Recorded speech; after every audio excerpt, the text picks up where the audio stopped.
네, 오늘 대담한 대담 최재형 목사님 화제 인물로 모셨습니다. 목사님 안녕하십니까? 네, 안녕하세요. 네, 네, 그동안 어떻게 지내셨어요? 굉장히 핫 이슈셨고 언론에서 너무 러브콜이 많이 왔다고 들었거든요. 아이 뭐 그렇지도 않고요. 그냥 디올백 사건 이후 지금까지 뭐 꾸준하게 이제 핫 이슈 시간이 지나도 또 계속 뭐 이제 통일교 사건부터 쭉 그런 사건들이 발생하니까 그 사안마다 저에게 또 도움을 구하기 위해서 많은 기자분들이 아주 귀찮을 정도로 네. 연락을 취하셨고 지금까지 잘 지내고 있습니다. 예. 네. 항상 최초의 기록을 만드시는 게 목사님이 아닌가 싶은데 아유. 우리가 일반적으로 알고 있는 디올백 사건뿐만 아니라 바실론 시계의 최초 목격자가 바로 이제 목사님이란 얘기도 있거든요. 이러한 전체적인 김건희의 일대기를 보시면서 윤석열, 김건희, 특히 김건희의 이제 구속 기소 굉장히 다른 의미로 다가오셨을 것 같아요. 그렇죠. 예. 그냥 저는 목회자다 보니까 네. 한편으로는 좀 가련하고 불쌍한 생각이 들고 또 한편으로는 또 정의와 공의의 민주주의 국가니까 네. 또 본인이 또 지은 죄가가 있다면 법적으로 처벌을 무사히 잘 받았으면 좋겠다라고 하는 그런 생각뿐이고 지금 뭐 이렇게 특검이 기소한 거 네. 또 기소 못한 거 이런 걸 볼 때 약간 불안합니다. 한 몇 년 때우다가 나올 거 아닌가 싶고 너무 가볍게 다뤄질까봐 걱정이시군요. 예, 그래서 이제 저는 뭐 이런 여러 가지 이런 최근에 그 기소된 거 무슨 뭐 네. 이제 뭐 그라프 목걸이라든지 바셀론 시계 네. 뭐 금거북이 이런 거 정확한 물증이 있는 것만 위주로 이제 그런 이제 기소가 되고 했는데 네. 그거보다는 그런 거 가지고는 약합니다. 그래서 마약 수사 외압 사건에 김건희 씨가 무슨 인과관계가 있는지 네. 그리고 계엄 내란 사태에 김건희 씨가 어느 정도 개입을 하고 그걸 컨트롤을 했는지 인과관계 상관관계를 밝히는 것에 김건희 씨의 처벌 감옥 그 기간이 좌우된다고 봐집니다. 네. 예. 그래서 그런 쪽으로 특검이나 우리 시민들이 힘을 합해서 네. 이렇게 마무리가 잘 됐으면 좋겠어요. 네. 네. 그렇습니까? 되게 많은 의미로 다가오실 것 같은데 김건희 메시지 굉장히 이것도 이색적입니다. 네, 어두운 예. 밤, 달빛처럼 견디겠다. 도대체 메시지 이거 어떻게 우리가 해석해야 돼요? 네. 뭐 두 내외가 달 얘기를 많이 했는데 네. 뭐 이제 윤석열이가 뭐 달 그림자를 쫓는 것 같다라고 뭐 이렇게 언급을 한 적도 있었지만 네. 김건희 씨의 이번 그 달 발언은 아마 본인의 작품은 아닌 걸로 나는 분명히 확신합니다. 네. 본인의 어떤 지식적인 그런 무장이 그 정도 그 정도 수준이 그 아니기 메시지에 때문에. 예, 성명에 그런 걸 끼워 놓을 수 있는 사안은 못 되고요. 네. 도와주는 조력자가 분명히 학구적인 조력자가 있다고 있다. 봐집니다. 그래서 이제 결론만 얘기하면 우리 정철의 네. 관동별곡이라는 그렇죠. 책이 있잖아요. 네. 거기 보면 네. 이제 달 이야기가 나와요. 그렇죠. 임금을 달에 비유합니다. 그래서 뭐 명월이 뭐 천산만닥 뭐인데 안이 비친 데가 없다. 그러니까 임금의 은혜나 임금의 권력이 세상 곳곳에. 온 세상에 미치지 않은 곳이 네. 없다라고 기록이 돼 있는 것처럼 어두운 밤에 밝은 달이 온 세상을 향해 비춘다. 이 뜻은 아직도 윤석열의 그 권력은 건재하고 있다라고 네. 하는 무서운 메시지도 함축되어 있고 나 자신은 지금 구치소에서 이렇게 암울한 상황에 있지만 우리 남편 윤석열 대통령의 권력자로서의 이 빛은 건재하다. 예, 그런 아마 함축된 메시지를 던진 게 아닌가. 굉장히 그런데 강합니다. 김건희 씨가. 왜 우리 저기 개사가 발언을 알지 않습니까? 네. 일반 상식인으로는 네. 그런 걸 아이디어를 못 냅니다. 네. 개와 사과를 동시에 보여줘가지고 그렇죠. 예, 개사과 그것도 조롱하듯이. 이제 예, 행정관들의 아이디어이긴 합니다만은 네. 그 주변의 행정관이나 또 학자들의 도움을 받아서 그렇게 했을 거라고 저는 생각을 합니다. 예. 결국에는 지난 20일에 윤석열 멘토로 불렸던 심평 변호사 김건희 면회한 다음에 이게 SNS에 올렸고 화제가 됐잖아요. 그렇습니다. 먼저 관련 영상 보시고 이야기 나눠보겠습니다.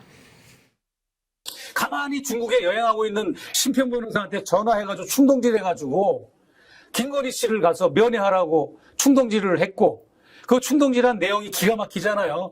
윤석열은 정의로워지려고 노력했던 사람이고 김건희 여사는 마음이 따뜻한 사람이고 두 분이 지금 구치소에 있어가지고 내 마음이 너무 슬프다는 이런 표현을 하면서까지 심평을 구치소로 보내야 될 만한 거냐. 자기의 취재 기법이라고 해도 이것은 선을 넘어도 너무 한참 넘었다. 그리고 디올백의 최재원 목사를 왜 거기 걸고 넘어져가지고 왜 최재원 목사한테 말려들었다는 표현을 그러니까 이런 자기가 하는 건 특종이고 자기가 이명박의 4대강이나 이런 다스는 누구 겁니까 할 때 자기 거는 특종이고 최재원 목사 거는 말려든 겁니까? 이건 말이 안 되는 거잖아요. 주진우의 이런 이중성 편향성 나는 용서할 수가 없습니다. 네. 결국에는 김건희와 심평의 진실 공방이 있지 않습니까? 심평이 뭐 상상하고 왜곡했다. 그런 식으로 김건희 측에서 주장을 했거든요. 이 진실 공방 좀 어떻게 보셨어요? 저는 그렇게 보지 않고요. 그 자체도 네. 하나의 기획된 것이라고 보고요. 아, 이 자체도 진실 네, 공방 예. 자체도. 예. 네. 그 이제 어찌됐든 제가 이렇게 주진우 기자에 대한 저의 입장을 뭐 방송이 나간 이후에 네. 또 여러 기자들이나 여러 또 이런 언론인들이 또 합세를 해서 네. 동시다발적으로 집중 포화를 하는 과정에서 네. 주진우 기자의 과거 발언들 네. 김건희 윤석열을 두둔하고 옹호했던 그런 것들이 막 지금도 아직까지도 회자되고 있지 않습니까?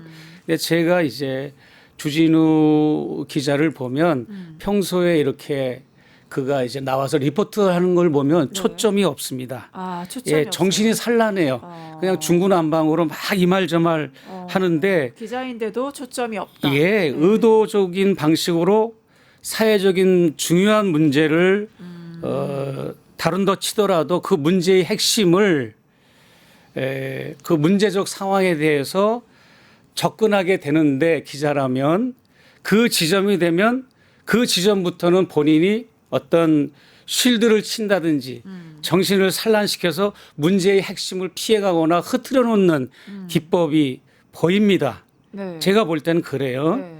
그리고 주진우 기자의 특색이 어떤 이렇게 출연해서 이렇게 막 이렇게 본인이 취재한 거를 막 떠들고 있는 걸 보면 네. 정보를 많이 모으는 건 사실이야. 여기저기 잡학적으로 네. 자기가 취재한 거를 정보를 가져오지만 네. 그 정보가 일정한 한 의미를 띠게끔 의미를 암시할 수 있게끔 이렇게 시청자들한테 시민들한테 이해를 시켜줘야 되는데 네.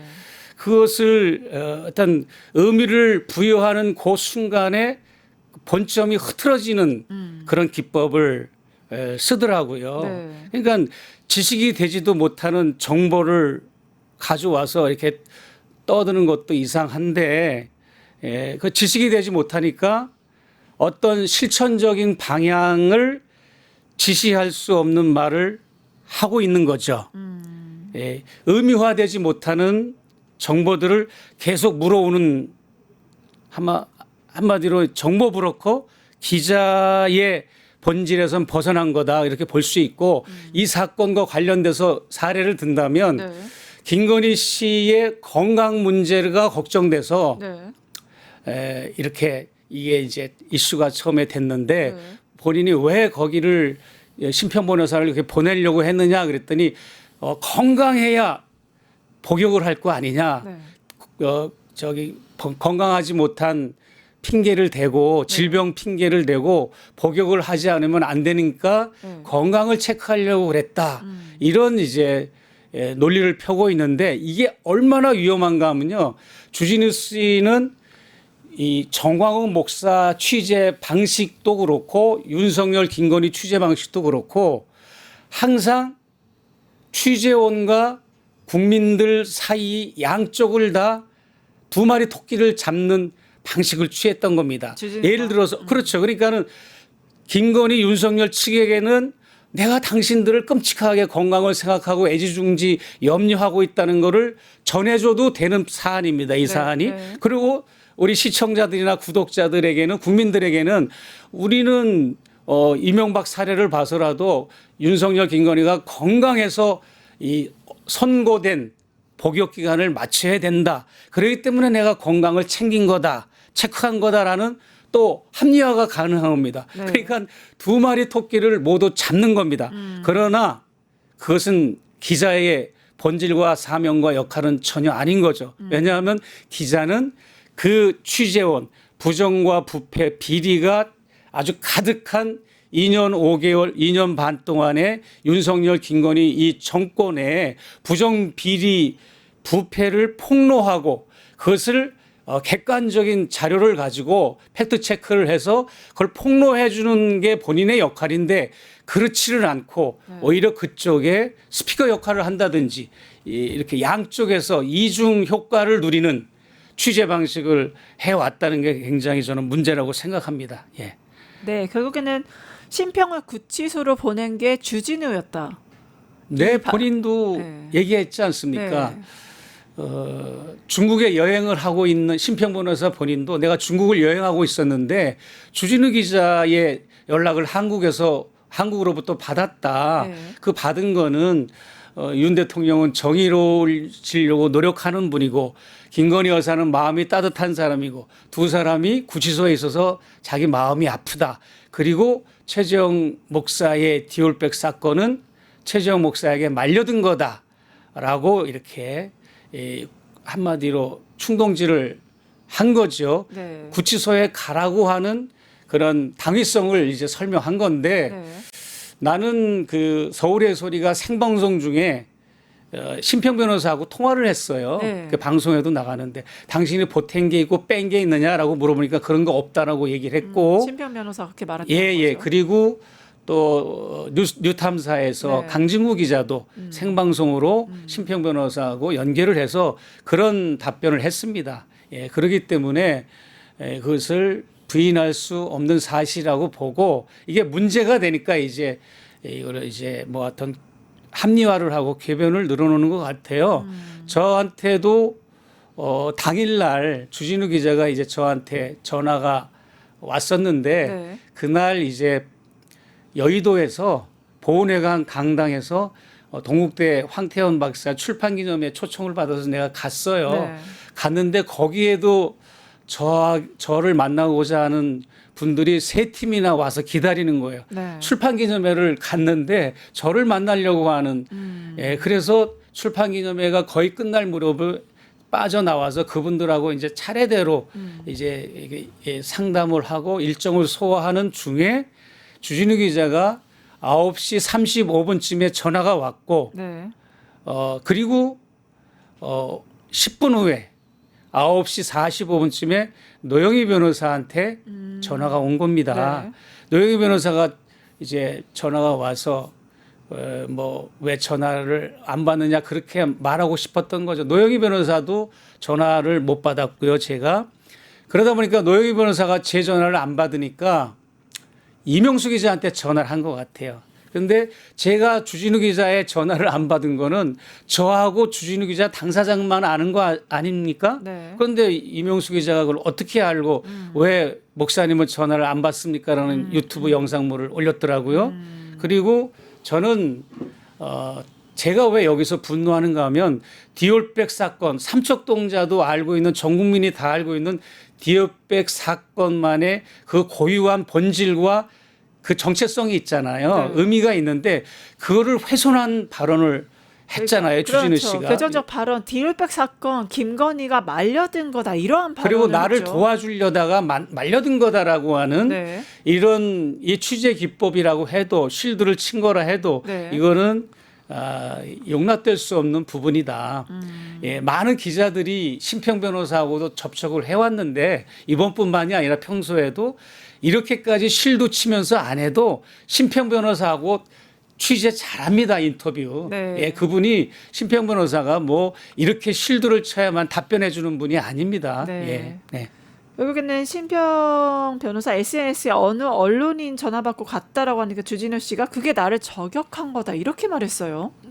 그렇게 예, 그분이 뭐 저격할 수 있는 관계는 아니고요. 네. 주진우 기자라 심평 변호사는 여러 차례 서로 소통하고 또 만나기도 하고 그런 관계 아닙니까? 그렇기 때문에 저격한 거는 아니다. 아니다. 저는 이렇게 보고 억울하면 본인이 전화 녹취록을 까면 될 거 아닙니까? 그렇죠. 예, 까도 되고 억울하면 심평 변호사한테 명예훼손으로 고발해도 되잖아요. 네. 고소를 해도 되잖아요. 근데 그런 건 없고 저한테도 장문의 문자를 보냈더라고요. 주진우 기자가. 뭐라고 보냈어요? 그러니까 뭐 제가 말했던 그 내용입니다. 이명박 시절에 이명박이가 건강을 핑계로 구치소 생활보다는 병원 생활을 많이 네, 했다. 네. 그래서 윤석열, 김건희도 건강해야만 구치소 교도소 생활을 할 수 있으니까 그래서 건강을 거다. 체크한 거고 아산병원까지 쫓아간 거다. 그러면은 이런 사안을 놓고 볼 때 김건희, 윤석열 측에는 또 거기에 걸맞는 변형된 또 아청과 아부를 할 수 있는 사안이에요. 여사님이 너무 걱정돼서 맞아요. 나는 아산병원 담당 직원도 만나고 취재도 하고 이렇게 나는 여사의 건강을 걱정했다라고 또 말할 수 있는 사안이 되는 거고 국민들한테는 또 그런 식으로 또 리포트할 수 있는 그런 이중적인 취재 기법 사용했던 거죠. 네, 결국에는 근데 이런 말을 했죠. 윤석열은 정의롭다. 김건희는 따뜻하다. 네, 주진우가 심평에게 한 말인데 네. 무엇보다 정말 김건희 전문가시잖아요. 김건희 만나서 대화도 해보고 직접 이제 했는데 그러면 뭐 내가 죽어야 남편이 산다라던가 김건희의 이런 행동들이나 발언들 그러니까 최재형이 본 김건희 그러니까 물론 언론에 많이 나왔지만 지금 언론에서 미처 밝히지 못한 최재형의 김건희는 어떤 사람이야?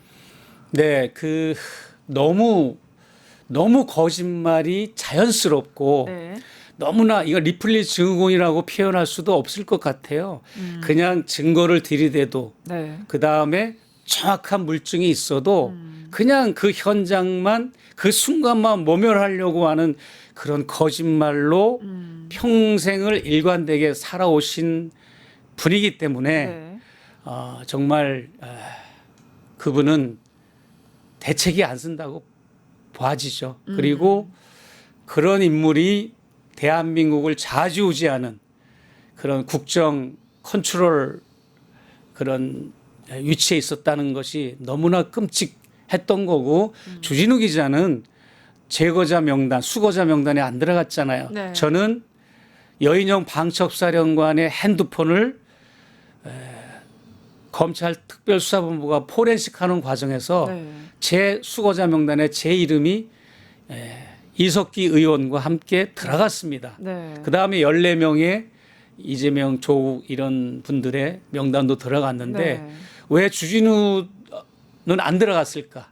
김어준은 들어갔는데 주진우는 왜 안 들어갔을까? 본인이 밀정으로 보십니까? 숙고해 보면 될 것 같습니다.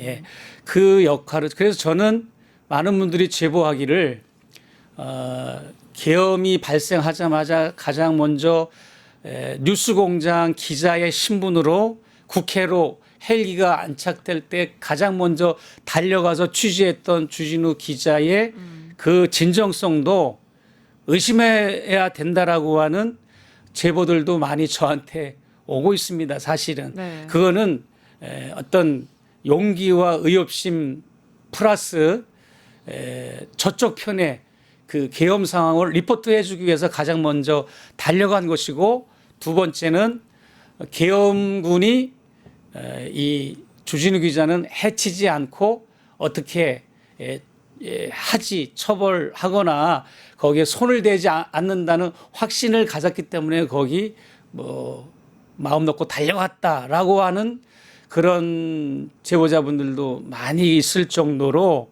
그분의 행적이나 많은 취재 이런 이 발자취가 의혹 덩어리가 된다라고 저도 그렇게 동의하는 부분이 있습니다. 네, 의혹이 많다라고 하셨는데 그러면 주진우 기자랑 대화를 하신 거잖아요. 소통을 하신 거잖아요.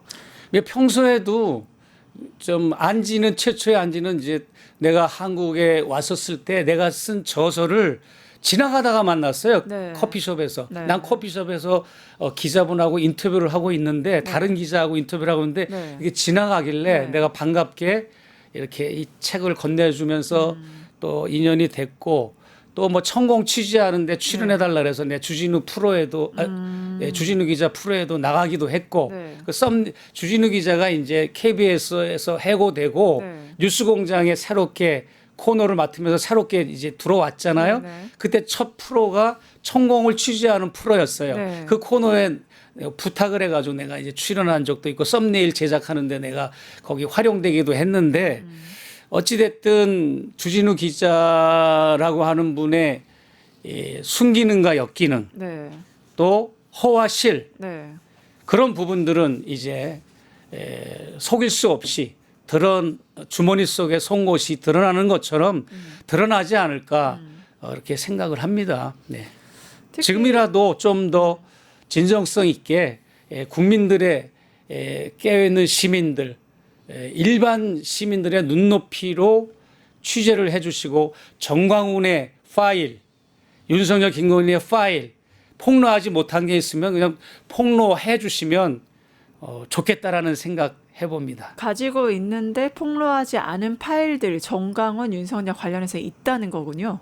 있을 수도 있고 또 본인이 워낙 밀착된 취재원과 밀착된 인간관계를 형성하다 보니까 그 취재했던 파일들이 무색하게 되거나 네. 무용지물이 되거나 네. 아니면 자기도 연루돼 가지고 오히려 폭로하면 안 되는 상황이 될 수도 있고 다양한 그런 사례들이 아마 발생할 겁니다. 네. 그럼에도 불구하고 무언가가 공익적인 목적으로 폭로할 게 있으면 해야 되지 않나 싶습니다. 지금 정광훈이 서부지원 폭동 사건의 배후 세력으로 이제 지목되면서 심지어는 서울경찰청에 정광훈 전단 수사팀이 꾸려졌지 않습니까? 그런데 네. 지금까지 정광훈은 활보하고 있습니다. 네. 그 원인은 뭘까?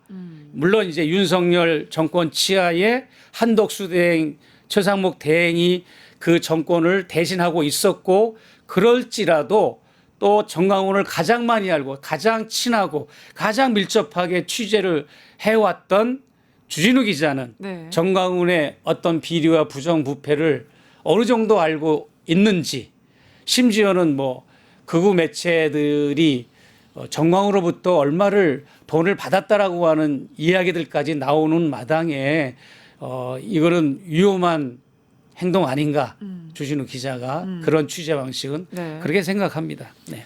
결국에는 목사님은 주진우를 용서할 수 없습니다. 이렇게 말씀하셨어요. 그러니까 아시는 분들은 아시지만 주진우가 무슨 잘못을 했지 왜 용서할 수 없다는 거지? 나는 다른 거는 모르겠습니다. 네. 다른 것도 내가 취재하고 정리하고 거기에 집중해서 내가 집필하듯이 네. 취재하면 주진우의 모든 또 허와실이 드러나겠죠. 네. 그러나 내 사건만 놓고 용서할 수 없다는 겁니다. 왜냐하면 디올백 사건을 네. 본질을 완전히 뒤집어 놨습니다. 네. 김건희 씨가 나를 도와주려고 하다가 최재형 목사한테 말려든 말려들었다. 거다라고 하는 그렇죠. 이런 주진우식의 디올백 관점은 매우 위험할 뿐만 아니라 이거는 정말 분노할 일이죠. 당사자인 저로서는.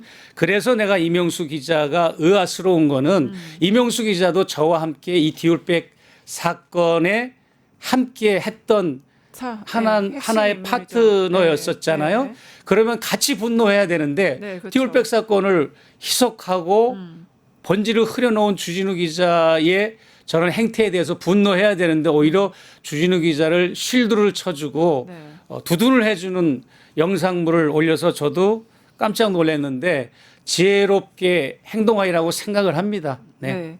어떤 분들은 이렇게 좀 비교를 합니다. 디올백 사건에 이제 함정 취재 논란이 있지 않았나요? 그런데 주진우가 심평의 구치소 면회 좀 해주세요. 했던 방식이 이 디올백 사건과 주진우의 심평 사건이 뭐 비슷한 거 아니냐 이렇게 말씀하시는 분도 있거든요. 그거는 너무 이제 논리의 비약이고요. 네.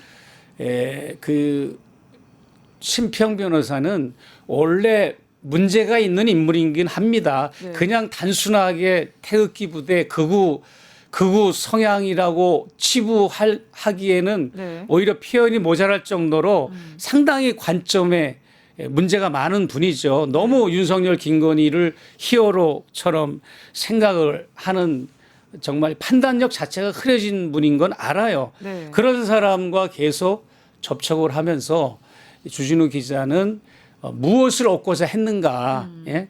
왜 그 김건희 씨로부터 옥중에 자기 정치를 하게 만들었는가? 김건희 씨는 뭔가 매개체가 있어야 자기 정치를 할 거 아닙니까? 그렇죠. 그런데 이제 자기가 직접 할 수는 없으니까 이제 심평 변호사를 통해서 김건희 씨가 자기 목소리를 내는 자기 정치를 하게끔 하는 원동력의 역할을 주진우가 했다. 저는 그렇게 보고요.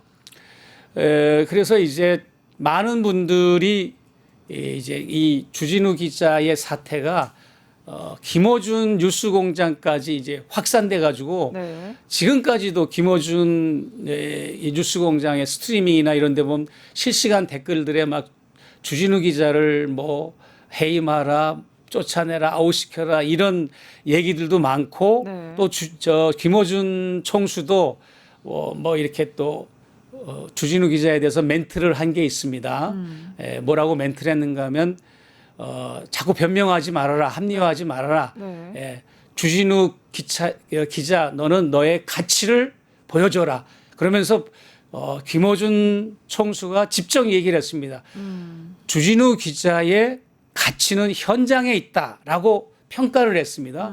그건 뭐 좋습니다. 주진우 기자의 가치는 현장에 있지만 그 현장이 어떤 현장이었는가 그게 중요한 거죠. 그렇죠. 어떤 현장이었는가가 중요한 거고요. 네, 네. 저는 주진우 기자든 김어준 총수든 네. 이런 분들이 절대적인 정의라고 생각하지는 않습니다. 네. 이제 왜냐하면 워낙 많은 팔로우들이 있고 팔로우를 거느리고 있기 때문에 네.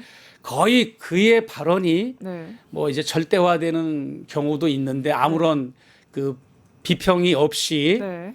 그냥 주진우 기자뿐만 아니라 네. 김어준 총수가 이 뉴스를 진행하는 방식이나 본인의 생각을 이제 시청자들한테 전달하는 거는 어느 진리를 말하는 게 아닙니다.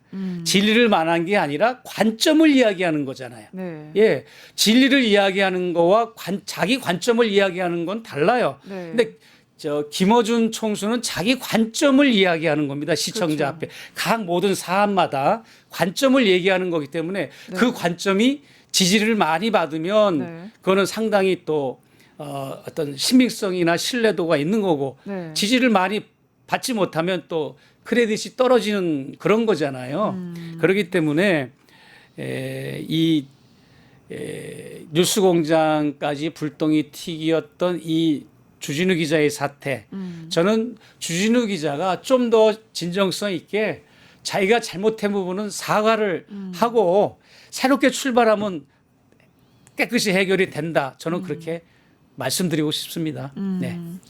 결국에는 주진우 기자 같은 경우는 지금 이중 스파이가 아니냐 네. 이런 얘기 나오고 있어요. 어떻게 생각하세요?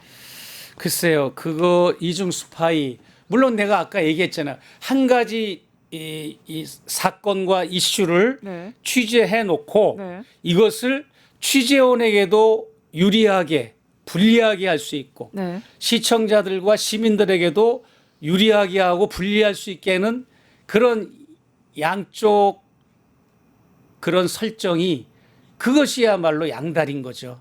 예.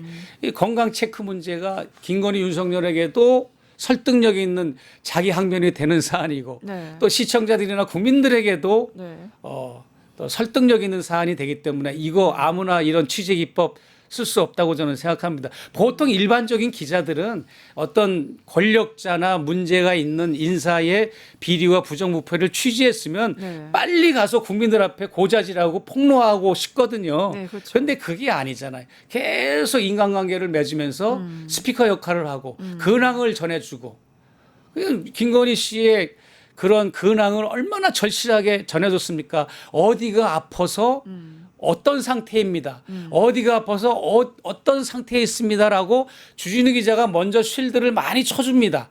그러면은 시청자들은 보이지 않게 세뇌가 되고 각인되는 겁니다. 아, 김건희 씨는 병원을 가도 되는구나라고 하는 그런 각인 효과가 있는 거죠. 네. 그러면서 이제 병원 취재기를 또 들려주는 겁니다. 그 매우 위험한 거죠, 그런 거. 예. 지금 김어준 주진우 얘기하셨는데 네, 그쪽 그 특징은 윽박 지르듯이 강변을 하고 자신을 비평하는 거 허락을 안 하거든요. 근데 저는 네. 지금 처음으로 이 얘기를 하시는 걸 처음 봐서 굉장히 나도 거기 뭐 출연했습니다마는 네. 뭐 출연한 건 출연한 거고 네. 뭐 괘씸죄 걸려가지고 못하면 못하는 거지만 네. 어찌됐든 뭐 조국 전 대표의 문제라든지 김어준 총수의 문제 또 이번에 발단이 된 김어준 주진우 기자의 문제라든지 우리가 공공의 영역에서 다뤄야 되는 거는 피하지 말고 다뤄야 본인들에게도 발전이 있고 네. 우리 공공성에서 발전이 있고 국민들에게도 유익이 있다. 저는 그렇게 봅니다. 네. 결국에는 우리 설득력 있게 정말 언론의 순기능, 언론이 제 기능을 다하기 위해서 무엇보다 어떤 발화자로서 역할을 하신 걸로 보이는데 또 시계 얘기가 나옵니다. 그러니까 디올백 사건뿐만 아니라 바로 바시르 콘스탄틴을 최초로 봤다. 현재 지금 소재 파악이 좀 안 되고 있잖아요. 네네. 그 말씀 답변 전에 네. 마지막 주진우 한 번 더 얘기하고 예, 당연히 얘기하세요. 저는 주진우 기자의 지지자들로부터 많은 악플도 받았어요. 예. 근데 주진우 기자의 팬덤이나 김어준 총수의 팬덤들의 특징이 꼭 있어요. 두 가지 특징이 있더라고요. 네. 하나는 이 지상의 모든 사안과 이슈를 다 비판하고 비평할 수가 있어, 자기들은. 그리고 국내에 있는 모든 정치적인 이슈나 모든 사안에 자기들은 마음껏 비판하고 비평할 수가 있는데 네. 자기들을 비판하고 비평하는 거는 용납을 안 합니다. 그렇죠. 주진우와 김어준 팬덤들은. 그렇기 때문에 팬덤들이 엄청나게 가스라이팅이 오랫동안 되어 있었던 거죠. 그런 의미에서 우리는 항상 김어준 총수의 뭐 비평이나 어떤 발언을 그냥 무대뽀 수용하는 것이 아니라 잘 여과 과정을 거치고 자기 판단이 필요하다. 또 특히 주진우 기자가 이렇게 보면 뭐 애쓰는 것 같고 동분서주하는 것 같고 수많은 그냥 뭐 이렇게 제비가 박쥐 물어오듯이 뭐 이렇게 호박씨 물어오듯이 네. 많은 정보들을 취합하고 물어오고 네. 정신산만하게 이거 이 말 저 말 하는데 아까도 얘기한 것처럼 네. 맥락이 없고 하나의 그 정보가 일정한 의미를 갖지는 못하게 한다라고 하는 것을 다시 한번 말씀드리고 싶고 바셀론 콘스탄틴 시계 행방은 저는 그렇게 봅니다. 네, 정리를 좀 하자면, 그러니까 네. 주진우식 화법은 정신이 좀 상란하고 산란하고 그러니까 문제의 본질을 봤을 때 그거에 대해서 상징적인 실드를 좀 치기 위해서 본질을 보지 못하는 그런 말들도 실드를 치고 문제의 본질을 흐린다 이런 관점인 것 같아요. 그렇습니다. 네, 핵심이 예, 없고. 그렇습니다. 네. 예. 그리고 이 시계는 저는 행방이 김건희 씨의 비서 유경옥 비서가 네. 유경옥 행정관이죠. 네, 그분이 이삿짐 센터가 몰래 옮겨서 숨겨놓은 컨테이너 2개가 있는데 네. 그 중에 하나의 컨테이너를 이 유비서가 어디론가 몰래 옮겨버렸잖아요. 네. 행방이 아직도 모르고 네. 거기에 있지 않을까라고 하는 생각도 해보고 네. 예. 그런데 저는 그렇게 생각합니다. 제가 이제 디올백 촬영할 때 네.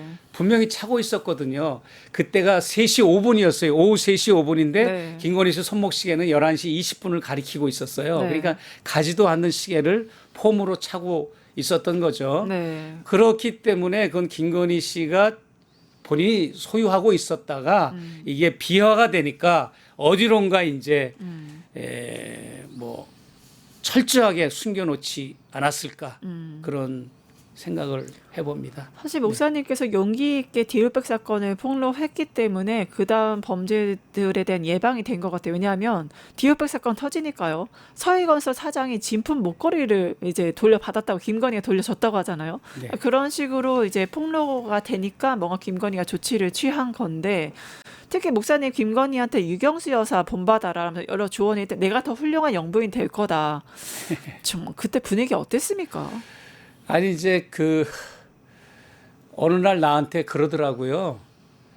뭐 봉화마을의 권양숙 여사도 인사드리러 갔다 왔고 노태우 대통령 영부인 김옥숙 여사, 또 전두환 영부인 이순자 네. 여사, 뭐 이런 분을 뭐 접견을 하고 인사를 취임 인사를 하고 왔다 이런저런 말을 하더라고요. 네. 그리고 뭐 이 문재인 대통령의 영부인이신 뭐 김정숙 여사도 만나고 네. 그래서 내가 꼬치꼬치 물었어요.